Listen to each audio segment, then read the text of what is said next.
এ হে iPhone 16 pro max আর এটা হইলো iPhone 13 pro. কোনটার camera best? IPhone 16 pro max, iPhone 13 pro, কোনটার ক্যামেরা ভালো এটাই বলছিলাম। কিন্তু না, ক্যামেরা ভালো হওয়ার জন্য আপনাকে প্রফেশনালি ক্যামেরা সেটিং জানা লাগবে। আপনার হাতে আইফোনের যে কোনো সিরিজে থাকুক না কেন, আপনাকে প্রফেশনালি কিভাবে ক্যামেরা সেট করা লাগে তা আপনাদেরকে আজকে লাইভ দেখাই দিব। সর্বপ্রথম চলে যাবেন সেটিংয়ে। সেটিংয়ে যাওয়ার পর ক্যামেরা অ্যাপের উপরে ক্লিক করবেন রেকর্ড ভিডিওর উপরে। তারপর এখানে অনেকগুলো অপশনই পাবেন, আপনারা 4K 60 FPS এর উপরে ক্লিক করবেন।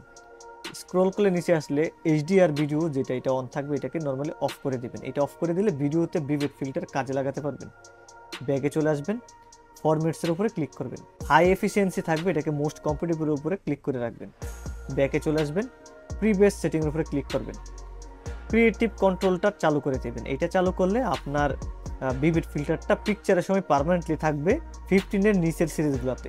ব্যাকে চলে আসবেন, এখানে গ্রিড যেটা এটাকে অন করে দিবেন, লেভেলটা অন করে দিবেন, মিরর যে ফ্রন্ট ক্যামেরা আছে এটারও অন করে দিবেন। এই সেলফি তোলার পরে পিকচারটা উল্টো হবে না। ফাইনালি ক্যামেরা সেটিং ডান।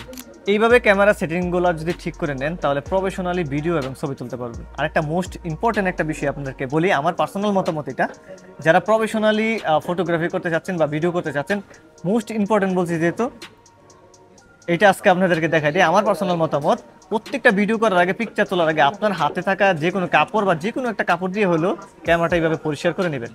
কারণ প্রচুর পরিমাণে ফিঙ্গারপ্রিন্টের ছাপ থাকায় আপনার অরিজিনাল যে ক্যামেরা রেজুলেশন এটা কিন্তু আপনার পাবেন না। সো এটা মোস্ট ইম্পর্টেন্ট।